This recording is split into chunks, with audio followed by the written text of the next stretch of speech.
네, 안녕하십니까. 강북입시센터 센터장 이상훈입니다. 오늘 학부모 입시교실 중급 3차 마지막 날입니다. 근데 이렇게 또 화면으로 인사를 드리게 돼서 반갑습니다. 이제 국민대에서부터 그 서울에 있는 그 주요 대들을 살펴볼 텐데, 일단 2022학년도에 이 5가지 이슈는 모든 대학에 영향을 미치고 있기 때문에 마찬가지로 이 대학들을 살펴볼 때도 염두에 두고 계셔야 되는 부분입니다. 자, 일단 첫 번째부터 보면 교과랑 지역균형 전형이 확대가 됐는데, 주로 교과의 형태로 학교장에 추천을 받아야 되는 지역균형 전형인데요. 역시 오늘 살펴볼 대학들도 모두 이런 전형들을 확대한 모습들이 보이고요. 자, 2022학년도 수능 개편안이 적용이 되면서 선택 과목이 생겼습니다. 이게 많은 학생들이 이 선택 과목 문제로 해서 지금 좀 혼란스러움을 느끼고 있을 수 있는데, 국어와 수학이 선택 과목이 생겨서 그 부분에 대한 학습 전략이라든지 또는 어떤 그 통계적인 부분에서 유불리가 발생을 할 것으로 예상을 하고요. 자, 제외국어와 한문은 절대평가가 됐습니다. 그래서 이제 사회탐구 영역을 대체해주는 그런 학교들은 크게 줄었다, 거의 없다라고 보셔도 되겠습니다. 자, 세 번째는 모집인원 변동인데, 크게는 수시가 감소하고 정시가 확대되었습니다. 자, 근데 수시가 감소하는데 교과는 확대가 됐기 때문에 당연히 이 감소의 대부분을 차지하는 것은 학생부 종합전형이고요.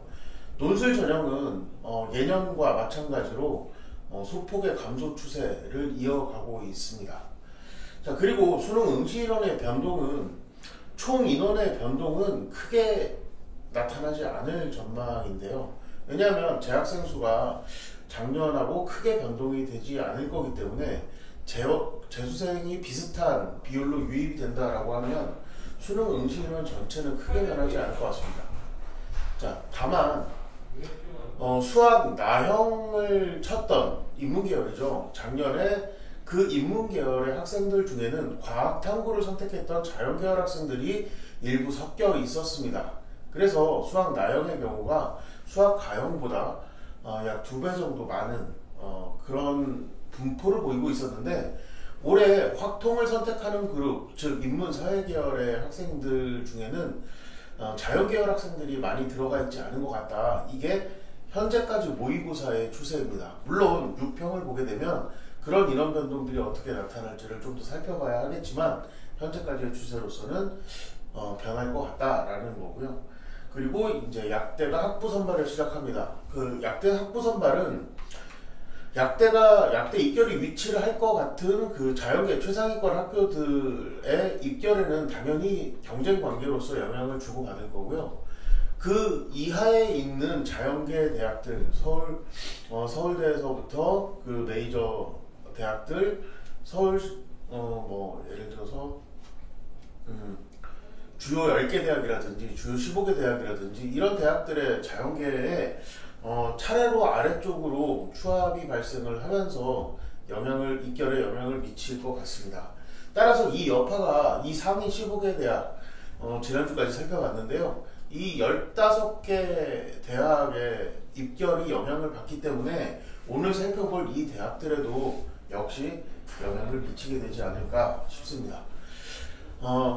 마지막으로 한 말씀 더 드리면, 그 약대 같은 경우는 그 입결이 나오는 위치, 영향을 미치는 위치도 상위권 대학이지만 또 동시에 그 규모가 상당히 큽니다. 1600명대면 종합대학, 큰 사이즈, 큰 규모의 종합대학의 자연계 전체에 맞먹는 인원이기 때문에 그 영향은 자연계 전반적으로 미치게 될 것 같습니다. 자, 우리 학부모 교실입니다. 오늘 진행을 하게 되는 내용들은, 학부모 교실은 입시 설명회와 다른 점이 있다라고 하면, 입시에 관해서 설명을 드리려면 전략적인 부분들이라든가 입학 결과의 해석이라든가 이런 부분이 주가 돼야겠지만, 학부모 교실에서는 좀 이 전형들을 이해를 하고 어떤 전형이 나한테 유리한지 불리한지 이것을 판단하시는 방법을 캐치하신 후에 입시 전략을 세우실 때, 이 전형들의 유불리가 이렇게 되어 있는데 입학 결과가 이렇게 형성이 되어 있고 그러면 향후에 입시 전략을 세울 때는 어떻게 예측을 해야겠구나. 이런 방법을 이해하시는 것에 목적을 두시면 좋지 않을까 싶습니다.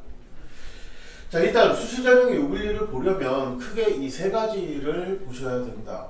지원 자격이 제한되는 전형들은 내가 그 자격을 가지고 있다면 유리한 조건에서 경쟁을 시작할 수 있습니다. 자, 근데 오늘 다루지 않게 되는 소수 전형들 중에 이런 특이한 지원 자격을 요구하는 전형들이 있습니다. 기회균형이라든가 농어촌이라든가 이런 소수 전형들이 있는데요. 이것은 많은 학생들이 해당이 되는 케이스가 아니기 때문에 본인이 해당 케이스에 해당되면 개별적으로 좀 찾아보셔야 될 것 같고요. 오늘 다루는 지원 자격은 주로 학생부 교과 전형과 지역균형 전형이라고 하는 전형들에서 이렇게 졸업 학년도를 제한을 한다라든가 뭐 어떤 학교들은 올해 졸업하는 학생들에 한해서 지원할 수 있게 제한을 하는가 하면 어떤 학교들은 재수 또는 삼수까지 이렇게 졸업 학년도를 제한을 하고 있는 그런 전형들이 많이 보이고요. 학교장 추천을 받아야 지원할 수 있는 전형이 있고 그냥 일반적으로 지원할 수 있는 전형이 있는데 지금 수도권에 있는 인서울 대학들은 대부분 학교장 추천으로 교과 전형들이 개편이 되어 있는 상황입니다.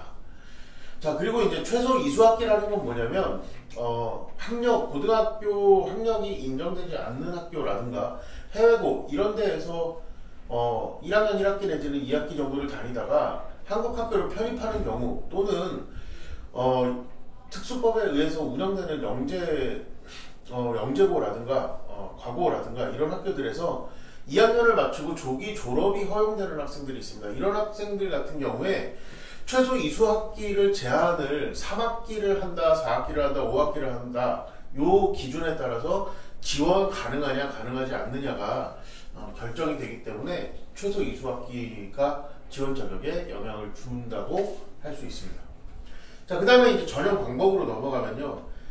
전형 방법 크게 나눠서 일괄합산과 단계별로 나눌 수 있습니다. 근데 이 일괄합산이라는 방법은 전형 요소, 즉 전형에서 평가하는 모든 것의 점수를 한 번에 모두 산출해서 더해서 총점으로 합격자를 발표하는 방식입니다. 그래서 일괄합산이라고 하고요. 단계별이라고 하는 거는 1단계에서 일단 예를 들어서 학생부 교과면 내신의 환산 점수라든가 이런 기준들을 가지고 정원의 일정 배수, 주로 3배수 내지 5배수 사이에 일정 배수를 1단계 합격자를 발표를 하고 1단계 합격자에 한해서 2단계에서 대학별고사, 즉 면접이라든가 기타 이런 시험들을 거쳐서 뽑는 전형이 되겠습니다. 군사 전형 같은 경우에는 이렇게 면접이라든가 체력 검정, 신체 검사 이런 게 포함이 되기도 합니다. 이렇게 구분이 되는데 일단 단계별이라고 할 때는 1단계를 통과하는 거가 해야 2단계 시험에 응시를 할 수 있기 때문에 1단계에 통과하는 기준을 이해하는 게 좀 중요해질 것 같고요. 자, 학생부 교과와 이제 비교과 요 평가 기준은 교과는 내신을 평가한다라고 보시면 될 것 같고요. 비교과는 내신 외에 모든 것이라고 생각하시면 될 것 같습니다. 자, 일단 교과에서는 반영 교과, 이렇게 반영 학기 여러 가지들을 아셔야 되는데 왜 그러냐면 학교마다 어떤 계열은 어떤 교과에 내신을 반영하겠다라는 기준이 다릅니다. 예를 들어서 인문계열이면 국어, 영어, 수학, 사회라든가 국어, 영어, 자연계는 국어, 영어, 수학, 과학이라든가 이렇게 반영하는 방법이 다를 수가 있고요. 또는 국어, 영어, 수학, 과학, 사회 5과목을 반영하거나 아니면 이런 거 없이 전교과를 다 반영할 수도 있습니다. 그러면 내가 어떤 내신이 주요교과, 비주요교과의 내신이 어떻게 차이가 나는지 이제 이런 거에 따라서 유불리가 발생할 수 있는 부분이고요. 반영 학기는 3학년 2학기를 반영을 하느냐 마느냐입니다. 이건 올해 졸업하는 학생들은 유불리가 발생을 하지 않습니다. 다만 재수생들이 교과 전형으로 지원을 할 때 또 이렇게 내신이 반영되는 전형에 지원을 할 때는 3학년 2학기에 내신 관리를 잘 마친 학생이나 3학년 2학기에 내신이 하향을 한 학생들 사이에는 유불리가 발생하게 되는 겁니다. 일부 대학들은 3학년 1학기까지만 재수생이더라도 3학년 2학기를 반영하지 않고 어떤 대학들은 졸업생의 경우에는 모든 학기 3학년 2학기까지 6학기를 반영을 하는 학교도 있기 때문에 구분을 하셔야 되고요. 자, 그 다음에 등급별 배점과 환산 점수라는 게 있습니다. 이게 환산 점수를 내신을 1등급이다 그러면 뭐 100점을 주겠다, 만점에 대비해서 2등급은 몇 점을 주겠다, 3등급은 몇 점을 주겠다, 이렇게 감점 테이블이 있다고 보시면 되는데요. 이 배점 간의 차이가 1등급과 2등급 간의 차이, 2등급과 3등급 간의 차이, 이런 것들이 내가 어떤 고른 성적을 유지하고 있느냐, 또는 평균은 잘 관리를 했지만 기복이 있는 내신을 가지고 있느냐에 따라서 유불리가 발생할 수 있습니다. 그래서 요 등급별 배점과 환산점수 내는 방법을 자세히 보셔야 될 것 같고요. 가중치는 학년별 1학년 몇 프로, 2학년 몇 프로, 3학년 몇 프로 이렇게 반영할 수 있는데, 대부분의 학교는 학년별 가중치를 적용하지 않고 있는 것이 추세고요. 자, 그리고 이제 과목별 가중치를 국어는 몇 프로, 수학 교과는 몇 프로, 영어 교과는 몇 프로, 이렇게 과목별 내신 가중치를 적용하는 학교들도 있기 때문에 내가 내신이 과목별 편차가 있다라고 할 때는 유불리가 발생을 한다라는 걸 알아두시고요. 자, 진로교과가 2015 교육과정에서 가장 크게 변화된 부분입니다. 이전에는 진로교과도 이렇게 등급제로 등급이 나왔지만, 이제는 성취도 A, B, C 이렇게 성적이 나오게 되죠.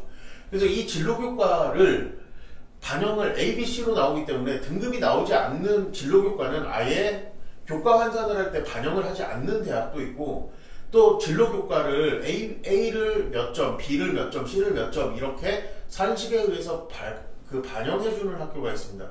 그러면 진로교과가 물론 많은 학생들이 A에 해당하는 점수를 갖고 있습니다. 그렇지만 만약에 내가 B가 하나 정도 있다라고 할 때는, B나 C가 하나 정도 있다라고 할 때는 진로교과의 반영 방법이 나한테 어느 정도 감점을 유발시키는지 확인을 해보실 필요가 있겠습니다. 자, 그리고 이제 가산점과 감점들이 대학별로 정한 기준에 따라서 있을 수 있습니다. 특히 이런 가산점과 감점 같은 경우는 출결이나 봉사 같은 이런 비교과 부분을 가산점과 감점으로 처리를 하는 경우도 많이 있고요. 자, 이제 비교과는 출결이나 봉사도 물론 비교과에 들어갑니다. 봉사 시간이라든가 출결은 이제 결석 일수 기준으로 주로 들어가고요. 그리고 이제 그 출결 봉사를 제외한 서류 평가는 학생부 종합전형에서 평가하는 학생부 정성평가를 얘기합니다. 그래서 이거는 대학마다 독자적인 기준들을 갖고 있기 때문에 내 학생부가 이 대학의 평가 기준에 부합하는 활동들을 보여주고 있는지 확인을 하셔야 되고요. 지금 모집 요강에 많은 학교들이 이 평가 기준들의 상당히 자세한 부분들을 모집 요강에 포함시켰습니다. 2022 학년도에 모집 요강은 그렇게 발표가 됐으니까 요강에서 반드시 서류 평가 기준이 있다라고 하면 찾아보셔야 되고요.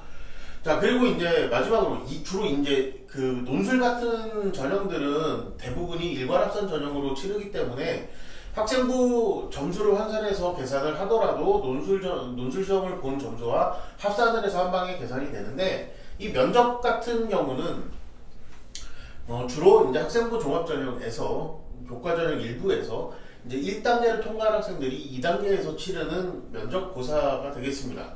근데 이런 면접이나 논술은 왜 대학별고사라고 하냐면, 이건 교육부에서 어떤 문제를 이렇게 내라 라든가 출제를 교육부나 교육청에서 관할하지 않는다라는 겁니다. 대학에서 자율로 냅니다. 그래서 대학별고사라고 하는데, 그러다 보니까 대학마다 문제를 내는 스타일이라든가 출제 범위가 다 다릅니다. 그래서 이 부분에 내 준비도가 다를 수 있기 때문에 내가 이 전형에 대한 경쟁력이 어느 정도 되는지 보려면 반드시 확인하셔야 되는 부분입니다. 자, 면접의 종류는 크게 나눠서 서류, 제출된 서류, 학생부와 자소서를 기반으로 하는 서류 기반 면접과 대학에서 면접을 위해서 공통문항을 출제해서 그 면접에 대한 준비 시간, 그 면접 문항을 풀어보는 데 필요한 준비 시간을 주고 이후에 면접에서 답변을 발표하고 질의응답이 이어지는 제시문 기반의 면접으로 크게 나눌 수가 있고요. 오늘 보는 대학들은 이제 어떤 면접을 하고 있는지 또 살펴볼 예정입니다. 자, 그리고 이제 논술 같은 경우는 이 출제 유형이라는 게 그 제시문을 보고 제시문을 분석해서 문항에서 요구하는 것에 맞춰서 이제 글을 쓰는 인문 논술 형태의 논술 시험이 인문 사회계열의 대표적인 논술 시험 유형이 되겠습니다. 자, 그리고 이제 수학 문제, 그 수학적인 사고력을 테스트하는 문제입니다. 계산을 테스트하는 문제는 당연히 아닐 거고요. 그렇게 해서 수리 논술의 형태가 있고 그 다음에 과학 논술을 또 채택하는 학교가 있습니다. 그러면 자연계에서는 이제 과학 논술이 들어가는가, 과학 논술은 과목을 내가 선택할 수 있는가 아니면 학과에서 지정이 돼 있는가 이런 것들을 확인하실 필요가 있고요. 그리고 이제 출제 범위가 또 특히 중요한 부분인데, 특히 이제 자연계열 같은 경우는 수학의 출제 범위가 확통, 미적, 기하 중에 여기서 확통, 미적은 일반 선택이고요. 기하는 진로 선택입니다. 그래서 일반 선택까지, 공통과목과 일반 선택까지만 출제를 한다 그러면 기하는 출제가 안 된다라는 뜻이고, 확통, 미적, 기하를 모두 포함하고 있는 학교들은 기하 문제가 나올 수도 있다라는 뜻이 되겠습니다. 그래서 그 출제 범위가 내가 어느 정도 준비를 할 수 있는지도 유불리에 작용을 하니까 이런 부분들을 확인해서 전형을 검토해 주시면 좋겠습니다.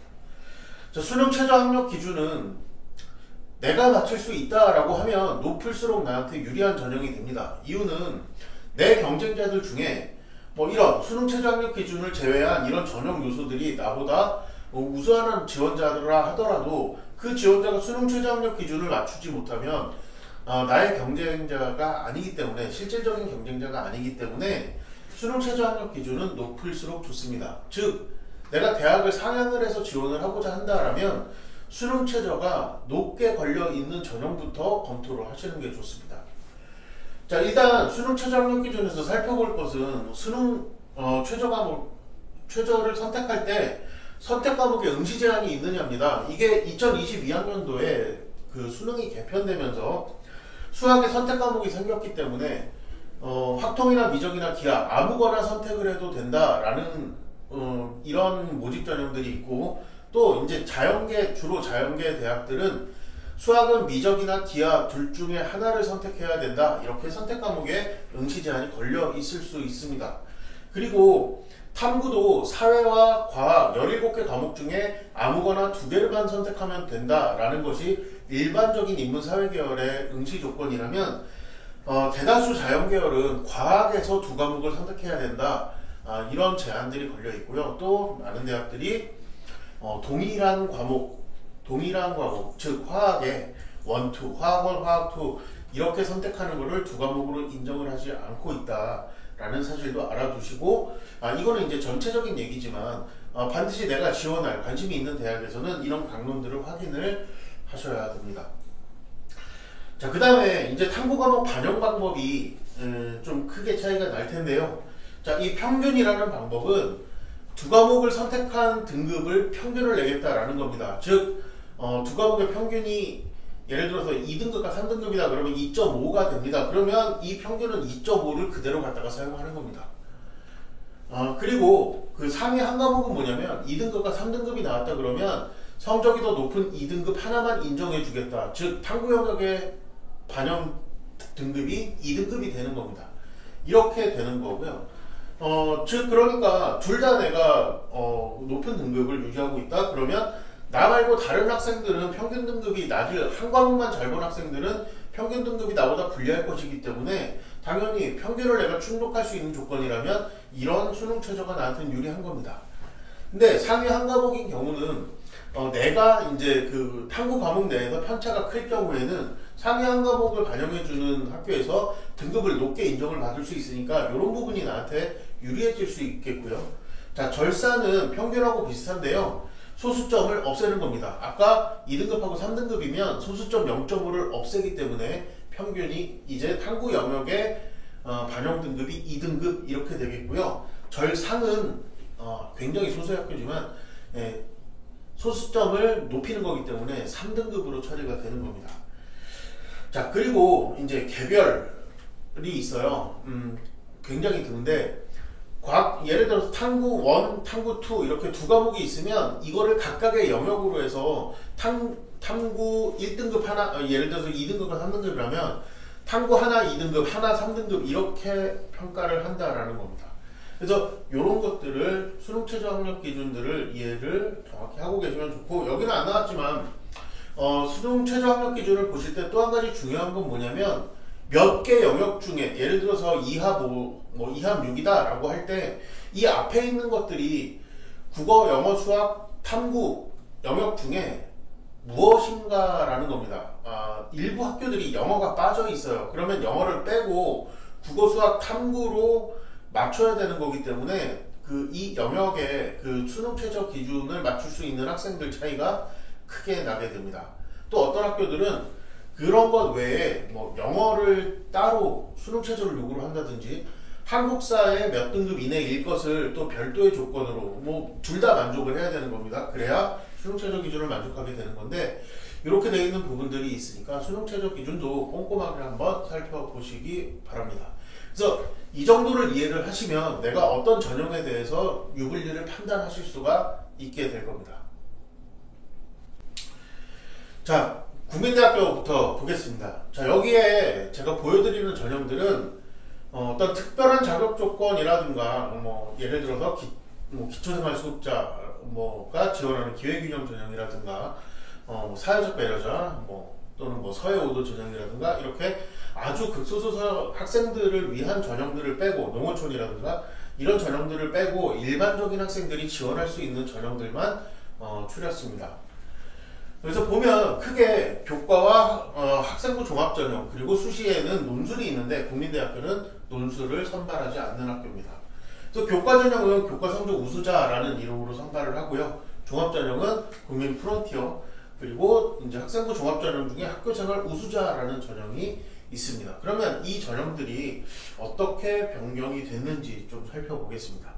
자, 국민대는 일단 전형의 변동이 그렇게 크지는 않은데 모집 단위가 상당히 많이 바뀌었습니다. 이렇게 좀 인기가 있는 그 AI 계열이라든가 그 미래 산업에 관련되는 학과들이 신설이 됐고요. 이게 물론 그냥 정원이 없던 정원이 생겨난 건 아니고, 이런 학과들에서 정원 조정을 하면서 학과들이 여러 개가 생겨났습니다. 자, 그리고 이제 그 전자공학부 같은 경우, 자연계열 전자공학부 같은 경우도 이렇게 학과의 이름들이 바뀌었는데, 이거 자체가 입학 결과라든지 전형 유불리에 크게 영향을 미칠 것 같지는 않습니다. 그리고 이제 응용과학부도 마찬가지로 이렇게 정원과 학과들이 좀 옮겨갔습니다. 자, 그리고 이제 21학년도에 비해서 이렇게 단과대가 글로벌 인문지역대학이 사회과학대학으로 이제 통합이 된 모습이고요. 22학년도에는 창의공과대학은 이렇게 세 가지 전공들, 기계공학부에 있었던 세 가지 전공들이 기계공학부로 통합이 됐습니다. 자, 이렇게 통합이 되면 전형의 모집단이라든가 이런 게 확장이 되기 때문에 상대적으로 입결이 좀 안정적으로 될 수가 있고요. 그 전자공학부의 이제 융합전자공학은 그 학과 이름만 바뀐 거니까 입결에는 크게 영향은 없을 것 같네요. 자, 이제 교과 전형부터 한번 살펴보겠습니다. 교과 성적 우수자 전형인데요. 이게 어떻게 변경이 됐냐면, 추천을 받지 않는 일반 교과 전형에서 이쪽에 보시면 학교별 추천 인원은 제한은 없지만 학교당 추천을 받아야 됩니다. 지원 자격이. 그래서 학교별 추천 인원 제한이 없기 때문에 내가 내신이 합격권이라고 예상이 될 때 학교에서 특별히 반대할 이유는 없겠습니다. 이러다 보니까 여기에 국내 고등학교 졸업 예정자라고 돼 있잖아요. 여기 가로가 있다라는 뜻은 뭐냐면 졸업자도 가능하다라는 겁니다. 즉 재수생 이상도 지원이 가능하고, 이 학생들이 학교별 추천 인원 제한이 없기 때문에 지원을 할 수가 있기 때문에 상대적으로 만약에 내가 현역 학생인데 졸업 예정자로 제한을 하는 학교와 그렇지 않은 학교를 구분을 할 때, 또 이렇게 추천 인원이 제한이 없는 학교보다는 추천 제한이 있는 학교에 내가 추천을 받을 수 있을 때가 요구하는, 내가 더 유리한 지원 자격을 갖출 수 있다, 이렇게 판단을 하실 수가 있겠고요. 재수 이상의 학생들은 무조건 내가 지원할 수 있어야 되기 때문에 이런 학교들을 또 찾아보셔야 될 것 같아요. 자, 3학년 1학기까지만 반영합니다. 그래서 3개 학기 이상의 성적이 있어야 된다고 하고요. 그러니까 1학년 마치고 편입을 해서 3학년 1학기까지 마친 학생도 지원을 할 수가 있겠죠. 자, 수능 최저는 바뀌었습니다. 이건 바뀔 수밖에 없는데 지금 여기 보면 수학 가가 이제 없잖아요. 그리고 인문계열 학생들은 사탐이나 과탐 상위 한 과목 아무거나 하나 반영을 하는 걸 똑같고요. 과탐도 이제 과탐을 선택을 해야 되는데 자연계는 상위 한 과목으로 똑같습니다. 그리고 이제 2합 5, 2합 6은 작년과 최저가 바뀐 게 없습니다. 자, 근데 요 부분들이 뭐냐면 작년과 바뀐 게 없다라는 부분들이 사실상으로는 수능 최저가 조금 계열별로 다른 의미가 있어요. 이 인문계열 같은 경우에는 수학에서 수능 최저 등급을 맞추기 위한 등급을 확보하기가 상당히 어려워졌습니다. 왜냐하면 작년에는 수학 나형에서 100분율을 확보하면 됐었어요. 인문계열 학생들 사이에서. 근데 올해는 전체 학생들, 자연계 학생들을 모두 포함한 상황에서 등급을 따야 되기 때문에 인문계열 학생들이 수학에서 높은 등급을 따기 어렵다라고 한다면 국어, 영어, 탐구 중에서 두 개 영역을 맞춰야 되는 이런 실질적인 상황이 발생할 수 있습니다. 자, 근데 작년에는 자연계열 학생들 같은 경우에는 반대였어요. 응시 인원이 더 적고 수학 공부를 많이 하는 자연계 학생들 사이에서 수학 가형에서 수능 최저를 맞췄어야 되는데 올해는 이게 수학이 자연계열 학생들이 인문계열 학생들이 다 더해진 상태에서 등급을 받기 때문에 이 수학 등급을 받기가 상당히 쉬워졌습니다. 그래서 자연계열 학생들이 동일한 영역이라면 등급을 받기에 조금 더 유리하다라고 생각할 수 있는데 요구하는 조건은 여기가 인문계열이 오히려 2합 5고요. 자연계열이 2합 6입니다. 여기가 한 등급이 더 여유가 있어요. 이제 이러다 보면 자연계열은 좀 여유가 있다. 근데 인문계열은 좀 작년보다 맞추기가 더 어려워졌다. 이렇게 판단을 해도 되지 않을까 싶습니다. 그리고 여기서 이제 국민대에서 이제 2합 5 정도를 요구를 하는데 지금 영어가 포함되어 있기 때문에 아주 높은 수능 최저라고 생각은 안 되고요. 넘어가겠습니다. 자, 평가 방법에서 아까 말씀드린 대로 이제 지원 자격하고 전형 방법 이런 거를 좀 체크해 보겠습니다. 국내고 졸업해야 되고요. 3개 학기 이상. 예, 그리고 석차가 나와 있어야 됩니다. 등급이 있어야 계산을 할 수 있기 때문에 추천 받아야 되고 제한 없고요. 예, 등급 반영 비율 그 전형 방법은 교과 100이니까 이 전형의 유불리를 판단하기 위해서는 이 교과를 어떻게 환산하는지만 알면 전형 유불리가 계산이 됩니다. 이래서 이렇게 이해를 한 다음에 이렇게 했을 때 내가 작년 입결을 참조했을 때 어느 정도가 되겠구나. 작년 입결 무조건 그대로 참조하시면 안 되지만 일단 어떤 기준은 설 수 있다라는 겁니다. 작년 입결을 그대로 내가 지금 올해 계산하는 것과 비교를 하실 수 없는 이유가 학생부 교과 전형이 맨 앞에 2022학년도 입시 메이저 이슈 설명드릴 때 제가 교과 전형이 크게 확대됐다고 했잖아요. 국민대만 확대가 된 게 아니라 이런 교과 전형들이 확대 실시되는 게 아니라 서울 주요 대학들이 서울대를 제외한 모든 대학들이 교과 전형들을 확대했기 때문에 작년 입결과는 다른 양상이 나타날 겁니다. 그래도 일단 그 변화 속에서 이해를 하려면 전형 자체의 기준은 갖고 계셔야 된다. 이런 말씀을 드리고 싶어요. 자, 그 학생부 교과 반영 방법을 보면 3학년 1학기까지 반영을 하고요. 2학기는 반영을 안 합니다. 예, 그리고 이 지정 교과목 안에 들어가면 모든 교과목을 다 반영하겠다라는 겁니다. 모든 교과 다 반영하는데, 자, 여기 있죠? 재수생도 3학년 1학기, 2학기 안 들어갑니다. 반영 교과 영역을 봤더니 인문계열은 국영수, 사회, 그리고 자연계열은 국영수, 과학 이렇게 돼 있습니다. 자, 여기서 그 약간 헷갈리시는 부분이 있으실 수 있는데 2015 교육과정이 넘어오면서 한국사는 기초 공통교과입니다. 그래서 여기 사회에 들어가지 않아요. 한국사는. 그래서 한국사 등급을 내가 좀 낮게 맞았다거나 그랬을 때 한국사 때문에 걱정을 하지 않으셔도 되는 겁니다. 석차 등급 반영되는 석차 등급이 있는데 지금 석차 등급 말고 다른 반영 지표가 없잖아요. 이 뜻은 뭐냐면 석차 등급이 나오지 않는 전문 교과는 진로 선택 과목들 이런 것들은 성취도만 나오기 때문에 내신 반영에 안 들어간다. 이거를 예측을 해볼 수가 있겠네요. 반영 과목수는 모든 과목을 다 반영을 합니다. 그래서 밑에 보시면 여기 전문교과하고 제2외국어를 반영하지 않는다 이렇게 되어 있습니다. 자, 이럴 경우에 그 외고 학생이라든가 국제고 학생들 같은 경우 그 전문교과들 대부분이 이제 등급이 안 나오게 되면 이거를 어떻게 반영을 하는지를 좀 추가로 확인해 보실 필요가 있고요. 교과 성적 석차 등급인데 이게 이제 저 등급별 차이가 1등급이 물론 만점이고 2등급에서 1점이 감점이 되고 3등급이 1점이 다시 감점이 되는데 이런 감점에서는 내가 1, 2, 3등급을 왔다 갔다 하면서 어떤 기복이 심한 학생과 뭐 2등급을 꾸준히 유지한 학생들 사이에 별로 유불리가 발생하지 않는다라는 겁니다. 평균 대신이 무조건 높은 학생이 유리하다 이렇게 결론이 나올 수 있겠죠. 물론 이수 가중치를 반영을 했을 때. 자, 근데 4등급은 3점이 떨어집니다. 그래서 4등급이 하나가 있다라고 하면 다른 등급, 전체적인 등급이 비슷하더라도 4등급을 포함하고 있는 학생들이 불리하게 되는 겁니다. 이렇게 되고, 지금 이게 교과라는 특성상 이 4등급 이하의 등급을 가지고 있는 학생들은 좀 극히 드물기 때문에 지금 여기 5등급까지는 그래도 5점, 여기 3점, 5점 이렇게 떨어지는데요. 여기서부터는 뭐 20점 간격으로 이렇게 떨어지기 때문에 거의 합격 확률이 없어지는 그런 등급대가 되겠죠.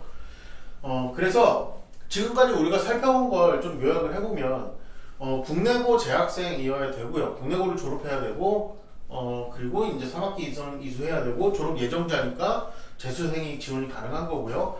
추천제인데 추천 제한이 없으니까 재수생이든 아니면 재학생이든 내가 원하면 추천받는 건 어렵지 않겠다. 그 다음에 교과만 깔끔하게 반영이 되는데 아까 저희가 알아봤죠. 진로교과는 반영이 되지 않습니다. 진로선택 과목은.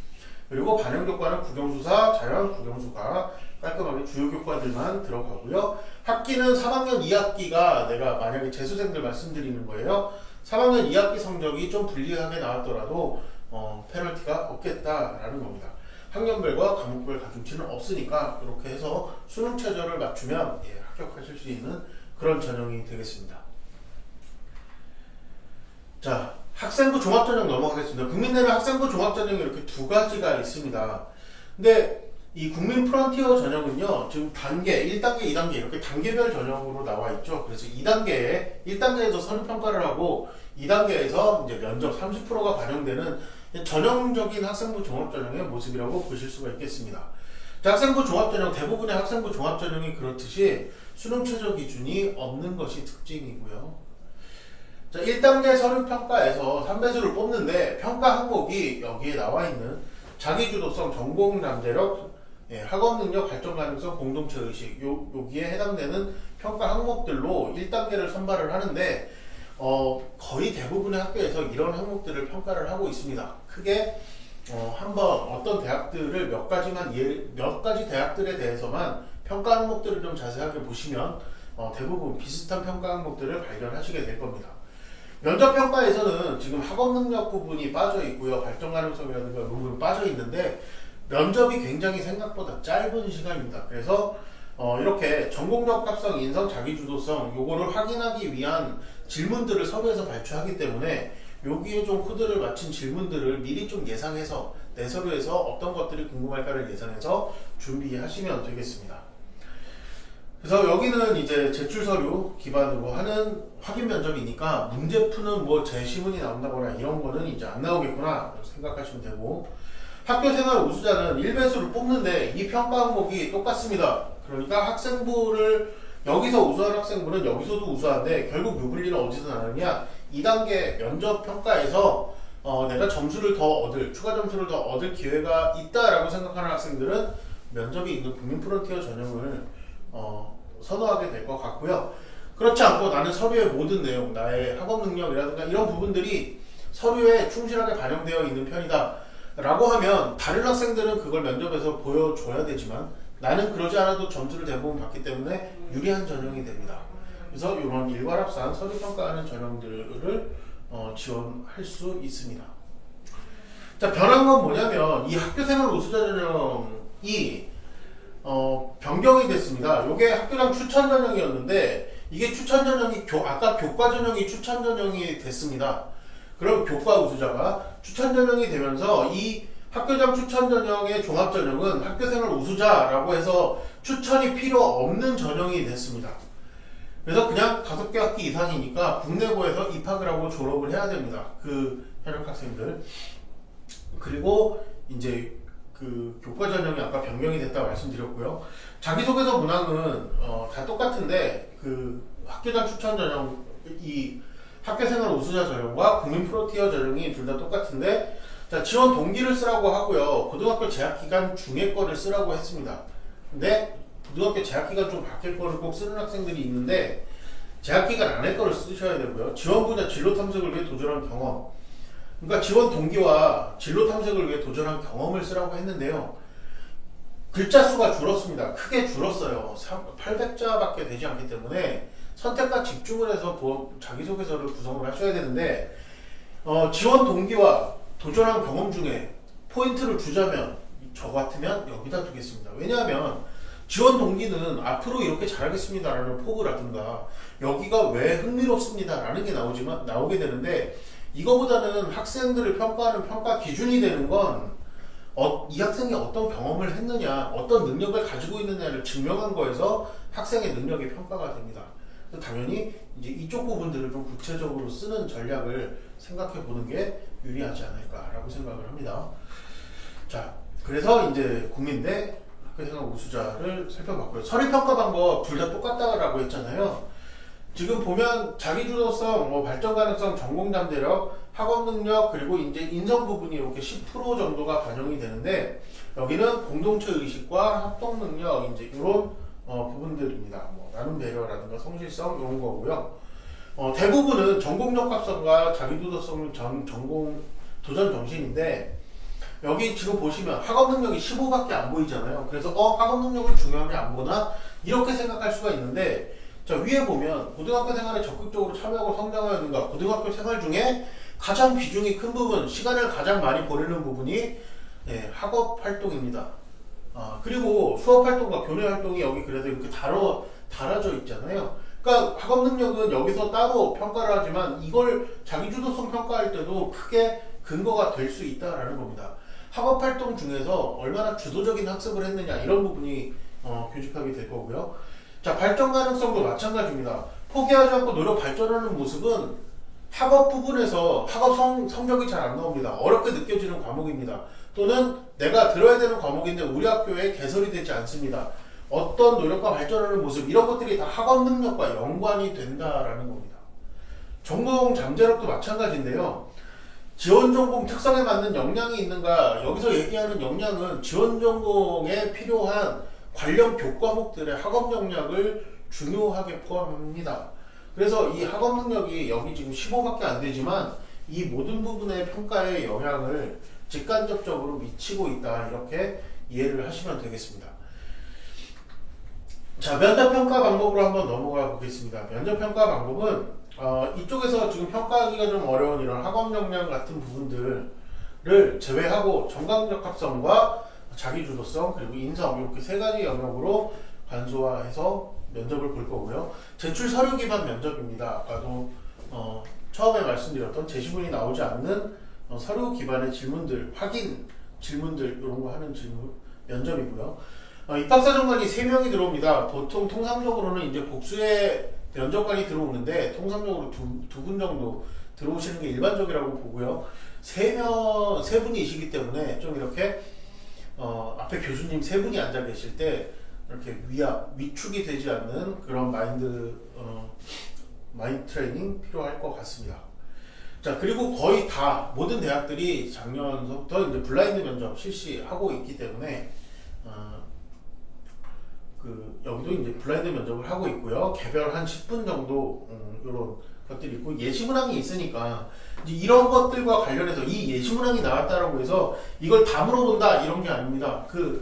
나한테 필요한 질문, 입학사정관이 내 서류에서 이 부분을 확인해야겠다, 약점이 될 수도 있고요. 어떤 의미가 있어 보이는 활동이기 때문에 이거를 어느 정도의 가치를 가지고 어느 정도 깊이 들어가 본 건지, 어느 정도 질적 활동이었던 건지, 이게 궁금해서 질문할 수도 있어요. 그러니까 이런 것들을 내 서류를 보고 예시문항들을 기준으로 해서 아 이런 쪽 방향의 질문이 나올 것 같아 또는 이런 질문이 나오면 답변하기 곤란하겠는데 이런 부분들을 예상해 보시는 게 전형을 준비할 때 좋은 전략이 아닐까 싶습니다. 자, 국민대 이제 그 학생부 종합전형을 그래서 비교를 해보니까 이 국민프론티어와 학교생활 우수자 비교해보니까 1단계 서류평가는 똑같습니다. 그러면 결국 없는 거는 이 2단계 면접평가의 유불리가 발생을 할 것 같다 라는 거고요. 그래서 이제 내가 둘 중에 하나만 선택을 한다라면 어디에 더 적합한지 판단해 보시기 바랍니다.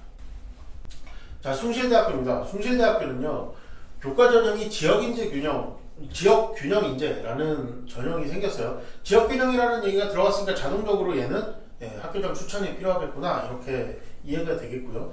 SSU 미래인재는 숭실대가 계속 유지하고 있는 학생부 종합전형입니다. 전형적인 학생부 종합전형이고 그리고 숭실대는 논술고사로 학생을 선발합니다. 그래서 이제 크게 바뀐 것들을 먼저 좀 살펴보면요. 미래인재 전형, 학생부 종합전형은 바뀐 게 없습니다. 근데 학생부 우수자가 이제 교과로 100을 선발을 하던 학생부 교과전형이었고요.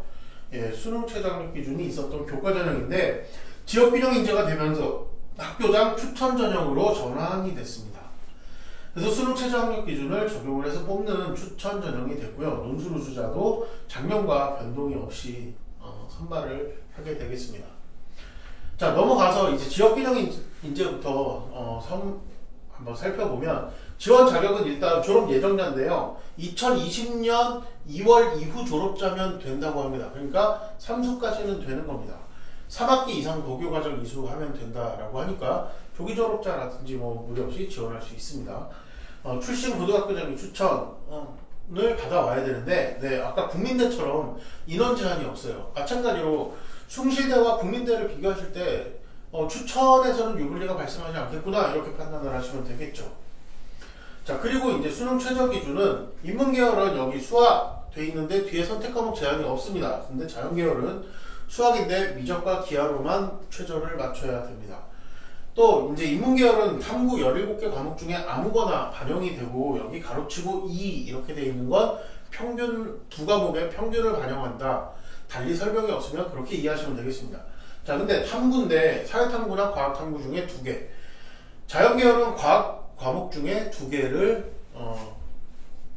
응시해서 그 과목들의 평균을 적용을 합니다. 자, 이렇게 돼 있는데 지금 보시면 아까 국민대는 2합 5였고요. 숭실대는 2합 6, 2합 7이니까 지금 숭실대가 더 완화가 된 거 아닌가 이렇게 생각을 할 수 있겠지만 아까 국민대는 기억을 해보시면 영어가 포함이 돼 있습니다. 영어로 수능 최저를 맞출 수 있어요. 근데 지금 여기는 영어를 제외한 국수 탐구 영역으로 해서 2합 6, 2합 7을 맞춰야 되기 때문에 국민대에 비해서 수능 최저가 더 낮다라고 얘기할 수가 없습니다.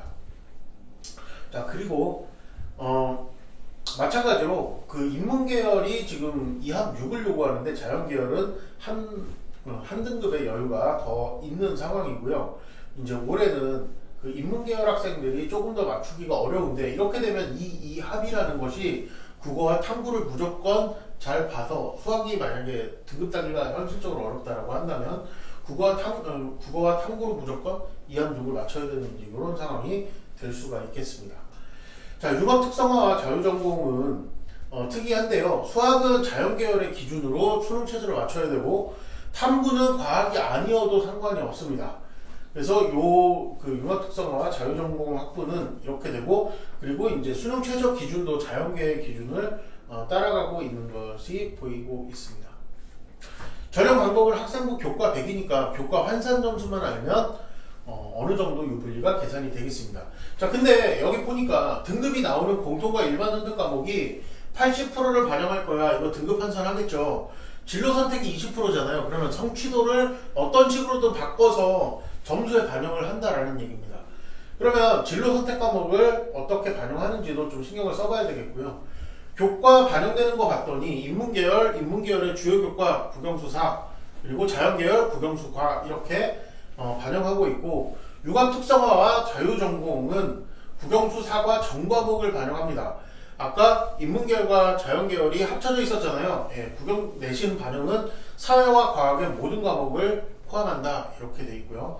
진로 선택 과목은 성취도별로 등급을 부여한답니다. 등급이 없잖아요. 그러니까 등급을 주는 겁니다. A 성취도는 1등급, B 성취도 2등급, C는 3등급.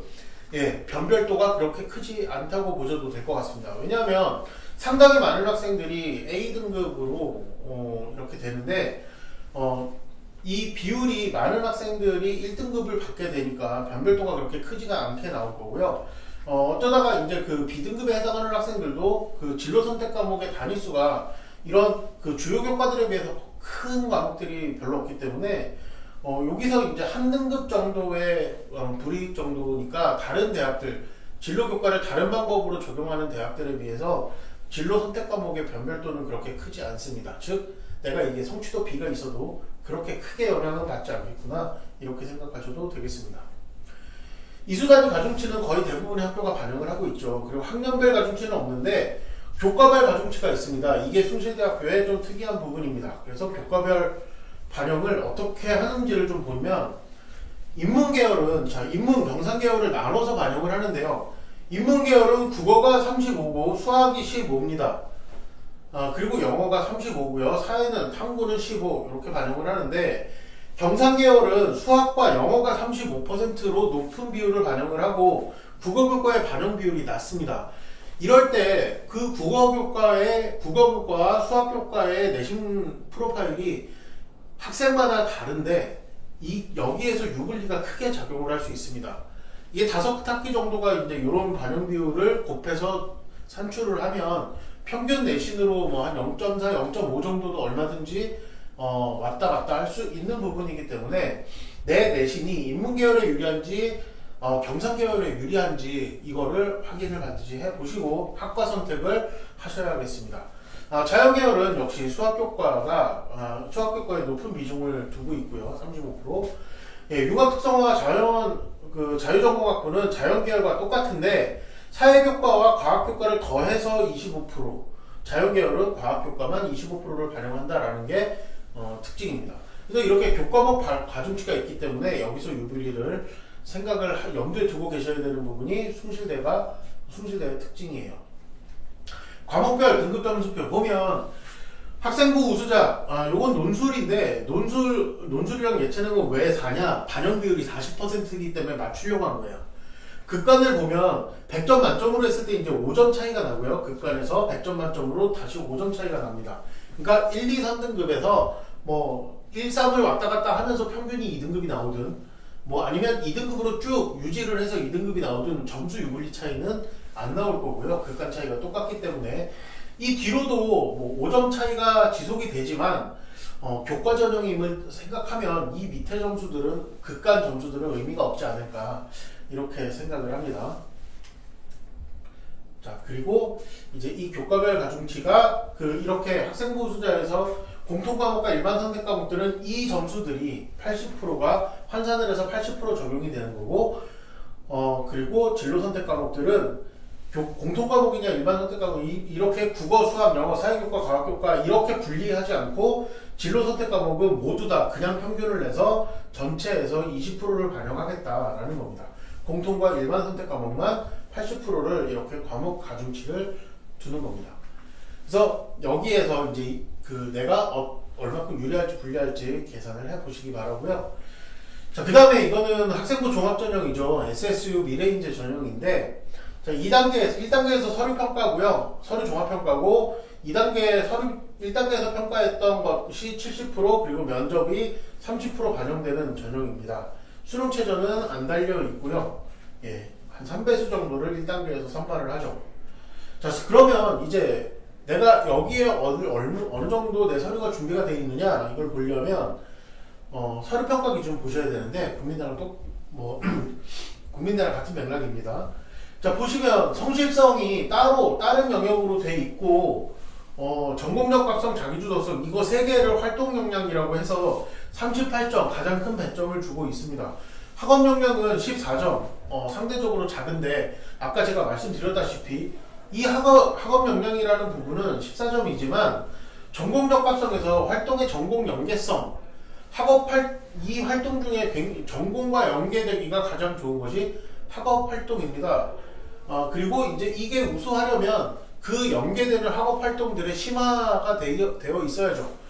그래서 이 학업 역량들은 이런 전공 적합성과 또 목표 설정과 그 과정, 성취, 지속적인 의지와 성과, 어디까지 달성했느냐, 이런 부분들에서 학업 활동을 빼놓을 수가 없기 때문에 이 학업 역량이 활동 역량의 평가에 크게 영향을 미칠 겁니다. 그래서 이 주요하게 평가되는 38점의 부분에도 학업 역량 평가가 중요하다라는 말씀을 다시 한번 드리고요. 잠재 역량 평가는 발전 가능성과 그리고 이제 인성 부분인데, 특이한 것이 이제 진로 탐색 분야라든가 뭐 공동체 의식 이런 거 일반적인 평가 부분인데, 자기소개서 작성 지침을 준수했느냐라는 여부가 이 서류 평가에도 들어간다라는 겁니다. 18점 중에 인성 부분에서 감점이 될 수 있다라는 거예요. 이 지침을 준수하지 않았을 경우에. 학폭에 관한 얘기가 있는데요. 학폭 사실이 학생부에 기재가 돼 있을 경우에 사실 확인을 물론 할 거예요. 얼마나 심각한 문제냐? 이걸 할 건데, 중요한 부분은 요 개선 과정 같은 거. 그러니까 학폭 사실이 있다라고 해서 그 이후에 그것을 내가 어떤 한때 잘못을 했던 부분들을 개선하기 위해서, 또는 그 부분을 반성을 해서 어떻게 변하려고 한 모습들이 자소서나 학생부에 나오게 되면 그 개선 과정을 판단하는 게 들어가 있으니까요. 혹시 이런 부분이 있는 학생들은 반드시 자소서 쓸 때 또는 마지막 학기에 학생부를 정리할 때 이런 내용들을 반영하시면 좋겠습니다. 특히 이제 숭실대 같은 경우는 이 인성에 관한 부분들이 총점 점수 반영 비율이 높다라기보다는 실질적으로 중요하게 평가하는 그런 모습을 보이고 있는 학교입니다. 자, 그리고 면접 평가 부분에서 그 전공적 합성 부분이라든가 여기 그 학업 역량 평가하기는 이게 제시문 기반이 아니기 때문에 어렵습니다. 그래서 전공적 합성, 인성, 잠재력 요 정도를 평가를 하는데, 자, 인성 부분에 자기소개서하고 같은 맥락입니다. 답변 과정에서 부모의 사회 경제적 지위라든가 부모가 누구인지 특정할 수 있는 답변을 한다라든가 이렇게 되면 어떤 부정적 의도, 면접 평가에 영향을 미치려는 의도잖아요. 그렇게 되면 이 부분을 0점 처리한다, 이런 기준이 나와 있고요. 잠재력 부분에 실현 가능성, 학업 계획이 굉장히 좋아요. 자, 근데 이게 고등학생으로서, 그러니까 예를 들어서 뭐 훌륭한 학적에 대해서 노벨상을 타겠습니다. 이거는 지금 고등학교를 졸업하는 대학 지원자의 입장에서 세우기에는 약간 너무 먼, 그 전에 준비해야 될 게 너무 많은 그런 계획이라고 볼 수 있죠. 그러니까 그거보다는 약간 더 실현이 가능한, 현재는 어디까지 공부했는데 대학에서는 어떤 부분들을 열심히 공부하고 싶다라든가 좀 현실 가능성 있게 본인을 어필해 보시는 것이 좋을 것 같아요.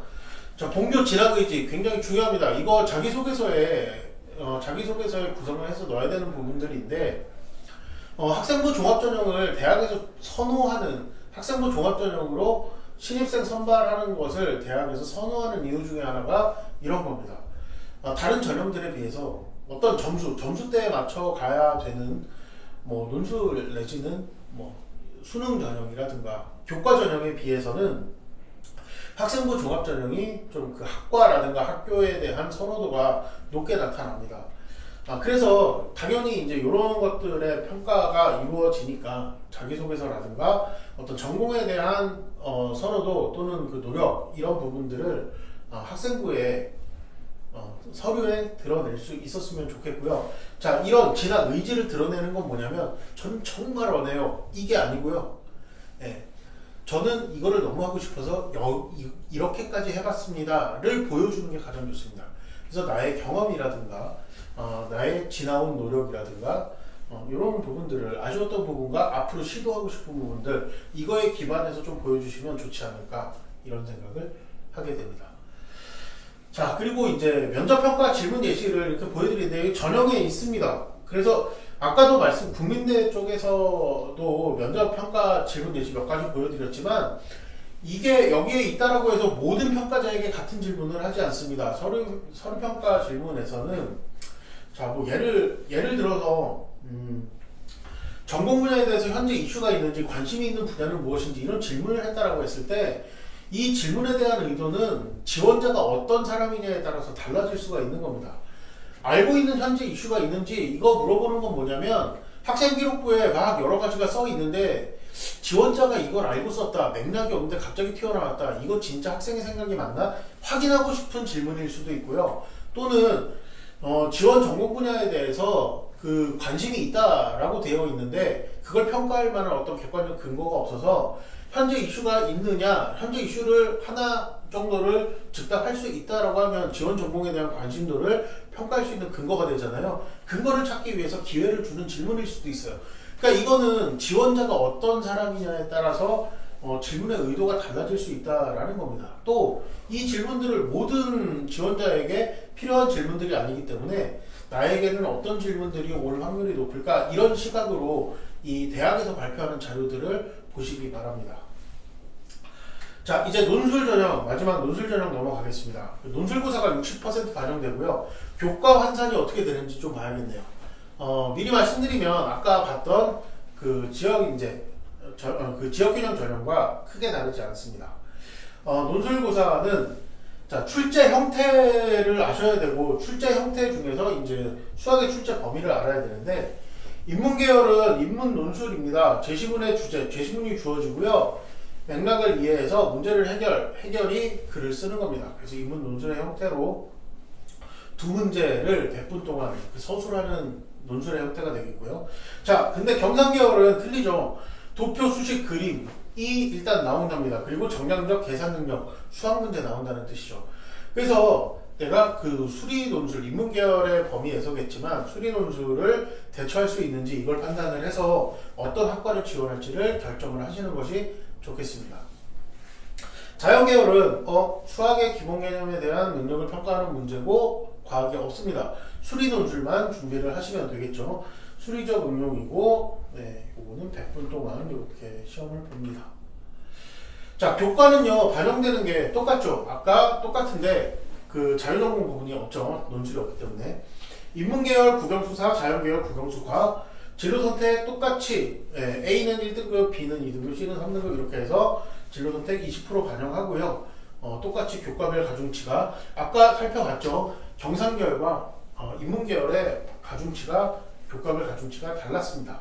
수능 최저 기준은 인문계열 국수탐, 그리고 자연계열 수학 미적 또는 기하, 과학 2, 과학 2개 과목해서 2합치 똑같습니다. 그리고 이거는 지금 잘못 나왔네요.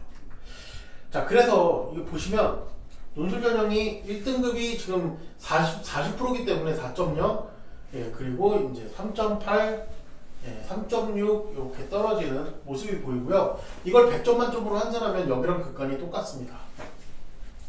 그래서 근데 지금 이쪽에 0.2씩 떨어지고 있는데요. 여기도 0.2가 떨어졌고 5등급에서 6등급 넘어갈 때 비로소 0.4점 큰 극간이 떨어지게 되는데 실질적으로는 여기 2등급 안쪽에 2.X등급의 학생들이 논술에 많이 지원하지 않기 때문에 요 정도 쪽에서는 그렇게 큰 편차가 나지 않을 것 같다. 교과가 영향을 미치는 범위는 좀 제한적일 것 같다. 이렇게 정리할 수 있겠습니다. 네, 이어서 세종대 살펴보겠습니다. 세종대는 이렇게 학생부 교과 전형에 지역균형 전형이 있습니다. 그 학교당 추천이 필요한 전형이라고 생각이 되고요. 학생부 교과 전형, 학생부 우수자 전형이라고 해서 교과 전형이 2개가 되겠습니다. 그리고 학생부 종합 전형은 창의인재 전형이 있고요. 논술 전형으로 또 일부 신입생을 선발하는 2022학년도 수시가 되겠습니다. 자, 수시 전형 변경사항을 보면 학생부 교과가 원래 학생부 우수자 전형이라는 전형이 있었는데 402명이 132명이 줄어서 크게 줄어서 이제 270명 선발을 하고 학생부 교과 지역균형 전형이 신설이 됐습니다. 118명. 즉, 이 학생부 우수자 전형이 이렇게 쪼개졌다라고 이해를 하시면 되겠습니다. 그리고 이제 종합 전형은 약 한 7, 8% 정도가 모집 정원이 감소했고요. 논술 전형도 소폭 감소해서 330명을 선발을 하게 됩니다. 자, 학생부 교과 전형은 그런데 수능 최저가 없었던 전형이었는데 수능 최저가 생겼습니다. 자, 이렇게 되면 여기에서 정원이 줄어든 것은 입결이 상승하는 요인이 될 수가 있고요. 수능 최저가 이렇게 적용된 것은 입결이 하락할 수 있는 요인으로 작용을 할 수 있습니다. 그러면 이 수능 최저가 적용된 정도라든가 이런 것들을 봐서 작년 입결을 참고할 때 어떤 기준을 삼아야 될 것 같고요. 학생부 종합전형은 여기 창의인재 전형이 포함이 되어 있지 않습니다. 그런 기회 사배자 그리고 서해오도학생 특성화고별 재직자 이런 전형들 소수 전형들은 면접이 있었던 걸 폐지하고 서류평가 100으로 선발하겠다 이런 모습을 보이고 있습니다. 전형 간소화가 됐지만 이건 주요 전형이 아니기 때문에 학생부 종합전형 자체가 바뀐 게 아니고요. 논술 우수자 전형은 수능 최저가 변경이 된 게 작년에 그 인문계열은 사회탐구에서 한 과목을 수능 최저로 인정을 했는데 올해는 사회탐구도 되고 과학탐구도 된다. 이건 전형이 바뀐 게 아니라 2022 수능 개편안이 적용이 된 결과이기 때문에 전형의 변경과는 무관한 내용이 되겠습니다. 자, 학생부 우수자 전형은 일단 국내 정규고등학교를 졸업을 해야 되고요. 졸업 예정자니까 졸업자도 되는 재수생도 지원할 수 있는 전형이 되겠고 성적이 4개 학기 이상이니까 최소한 1학년 2학기부터는 성적이 정상적으로 3학년 1학기까지 있어야 됩니다. 전형 방법은 일괄합산에 학생부가 이제 100이니까 학생부 내신을 어떻게 환산을 하는지만 이해하면 작년 입결하고 비교해 볼 때 유불리를 판단할 수가 있겠습니다. 수능 최저는 인문계열이 국수, 영탐, 탐구 아무거나고요. 수학은 응시 제한이 없죠. 이하 5고 자연계열은 수학, 미적이나 기하 그리고 과학, 탐구는 과학 한 과목을 반영을 해서 2합 6을 만족시키면 되는데 이게 작년에는 없었던 수능 최저가 신설이 됐고요. 이 신설된 수능 최저의 수준이 낮지 않기 때문에 입결은 소폭 하락하지 않을까 이렇게 예상을 해봅니다. 자, 반영 교과하고 이제 활용 지표를 보는데 특이한 부분이 인문계열이 과학 내신을 적용합니다. 그러니까 자연계열은 국어, 영어, 수학, 과학, 사회가 반영이 안 되고 자연계열의 주요 교과고요. 인문계열은 국영수, 사회, 과학까지 들어간다라는 게 특징입니다. 그래서 석자 등급과 이수단위 반영이고요. 전학년 평균이니까 학년별 가중치는 없는 전형이다. 그리고 전형 요소는 교과 성적만 100% 반영한다. 이렇게 돼 있고요. 여기 보시면 진로 선택 과목을 어떻게 하냐면 원점수를 기준으로 해서 변환합니다. 이게 좀 특이한 부분인데 90점 이상이다 진로 선택 교과가 성취도는 A, B, C 이렇게 나왔을 텐데 A, B, C에 상관없이 원점수가 90점 이상이면 무조건 만점, 80점 이상 2등급, 그리고 70점 이상 3등급 이렇게 등급을 부여합니다. 그래서 이 변환 점수는 여기 공통과학 교과의 변환 테이블하고 똑같죠. 4등급까지 950점 이렇게 나와 있고요.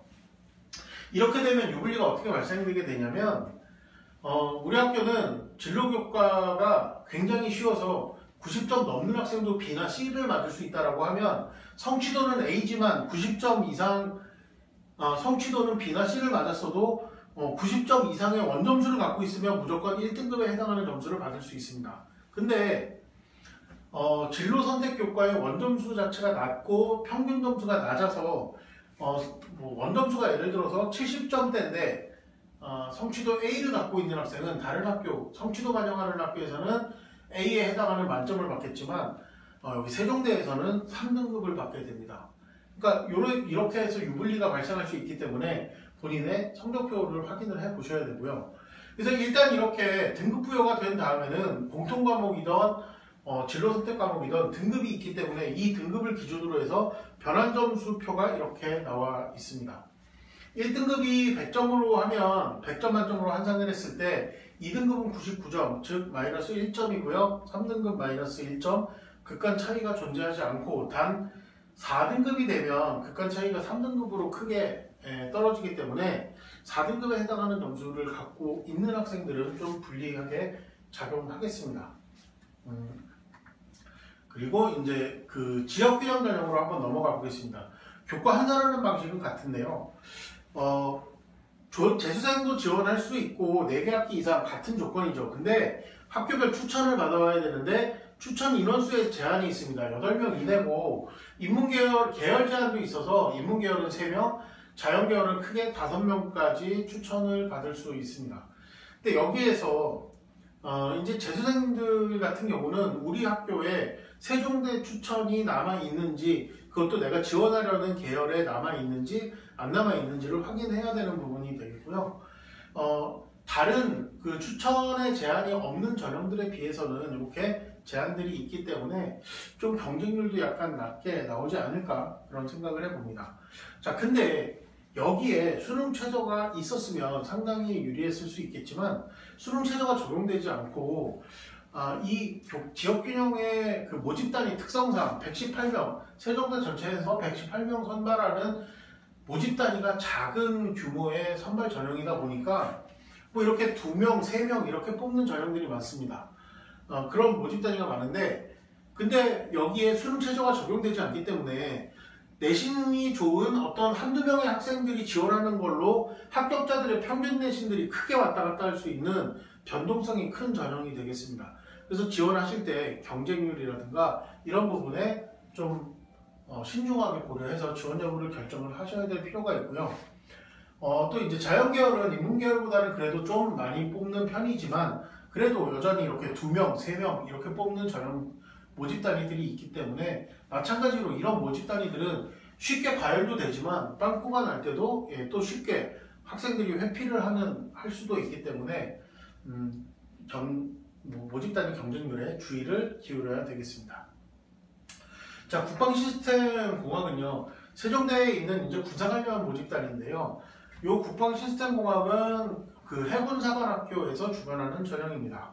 수시가 30명 선발을 하는데 여학생이 최대 3명이니까 성적이 안 되면 안 뽑힐 수도 있고 성적이 여학생이 우수한 자원이 있을 경우 최대 3명까지만 뽑겠다라는 겁니다.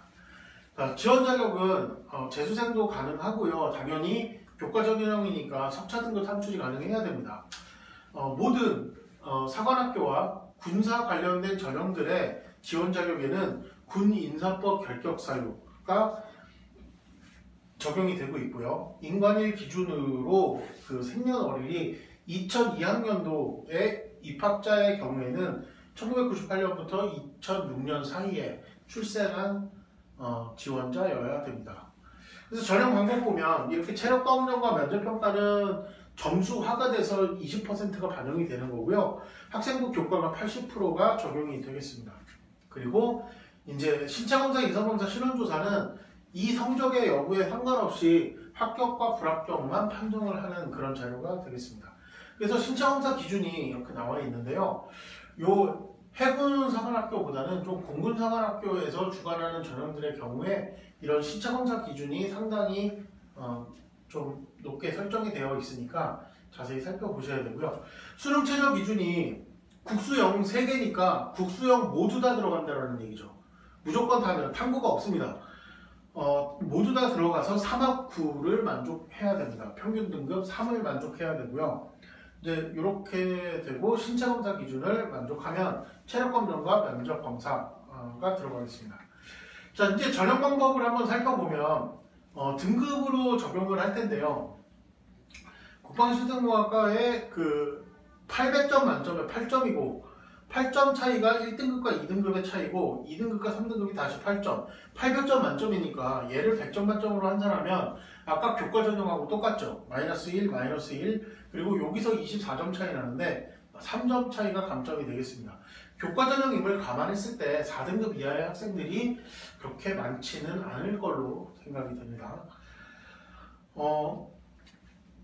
그리고 체력검정 기준 한번 보면요. 체력검정 기준은 왜 살펴보냐면 이 9등급에서 여기에서 최하 등급에 도달하지 못하실 경우에 불합격이냐 불합격이 아니고 일정 정도의 점수가 반영이 되느냐 이걸 좀 살펴볼 겁니다. 오래 달리기는 만점이 50점이고 윗몸 일으키기 30점, 팔굽혀펴기 20점인데 최하점은 46, 27.6, 18.4 뭐 이렇게 50점에서 46점 아주 크다라고 할 수는 없지만 이 정도 점수가 반영이 되고 있고요. 등 외로 내려가게 되면 46.5, 0.5 감점인데 여기서도 0.5만 감점이 됩니다. 아무리 기록이 낮아도 45.5의 기본 점수를 받을 수가 있으니까 내신이 좀 탁월하게 좋다라거나 이러면 극복할 수 있는 그런 전형입니다.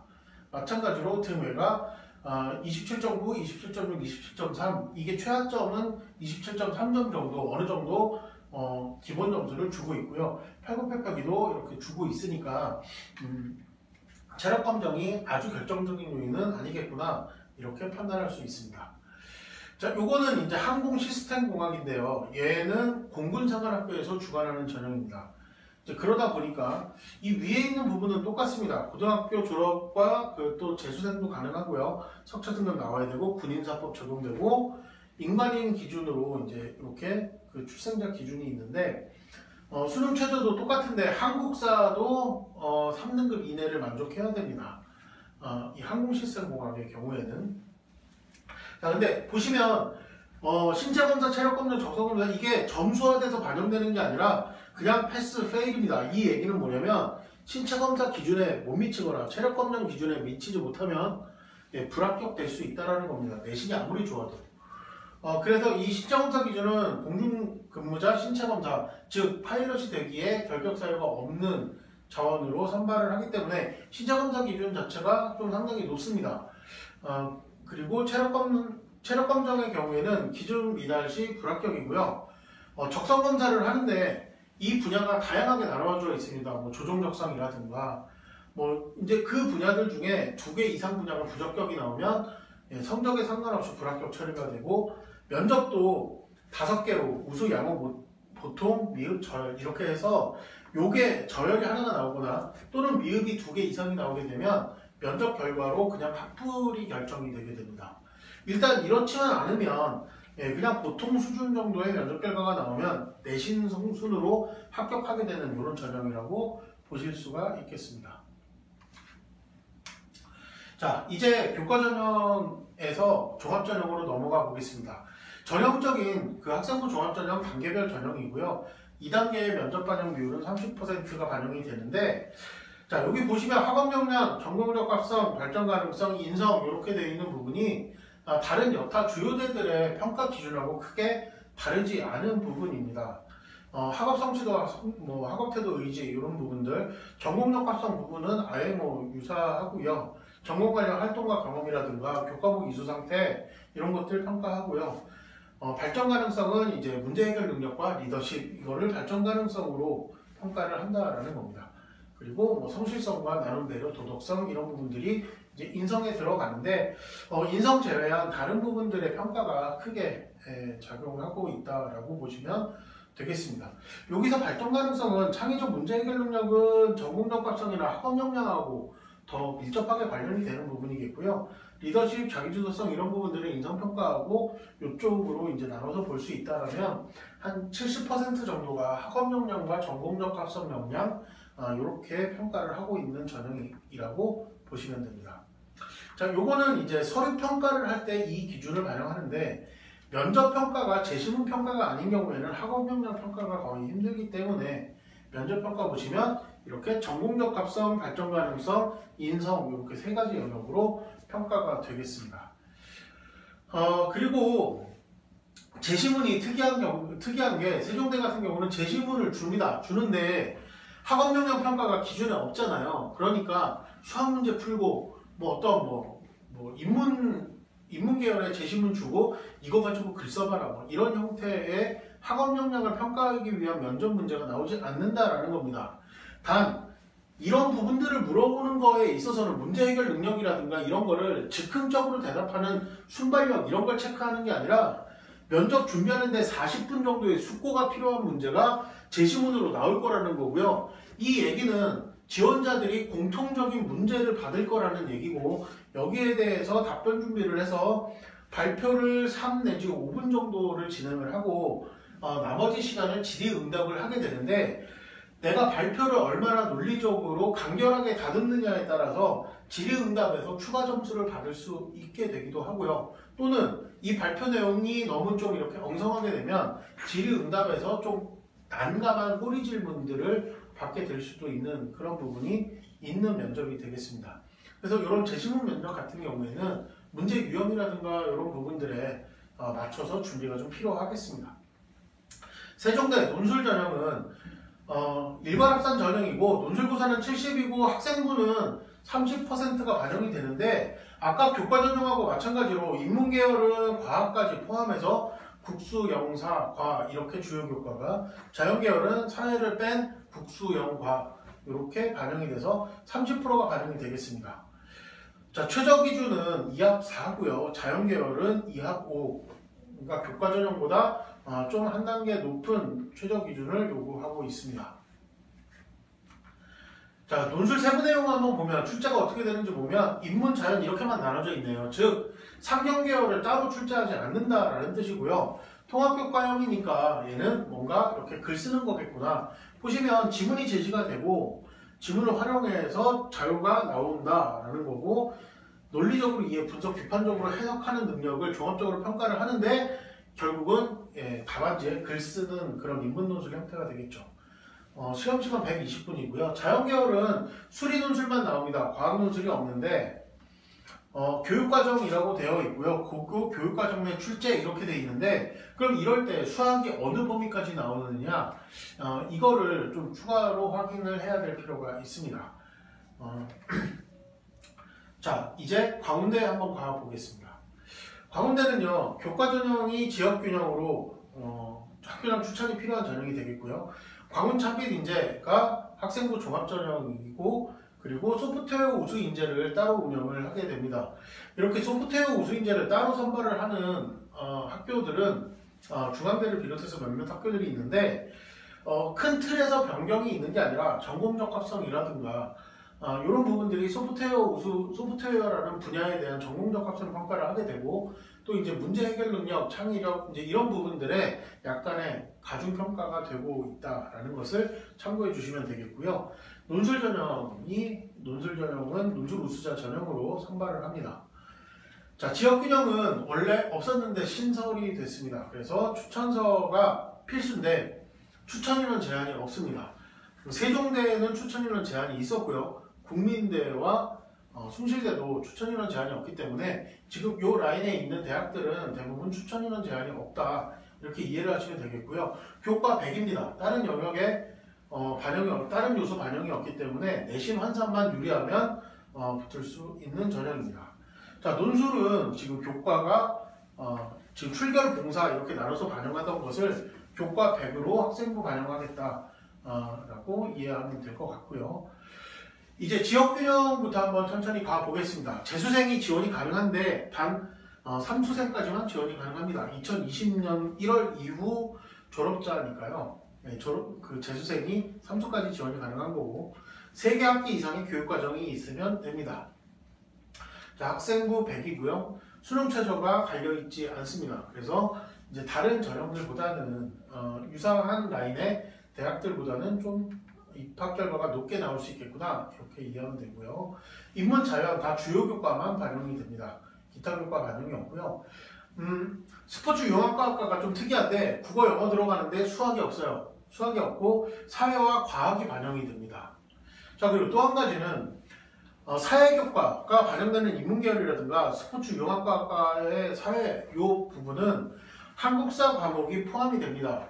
원래 이런 게 없으면 한국사는 사회교과에 포함이 안 되는데 지금 광운대는 한국사를 사회교과로 반영시킵니다.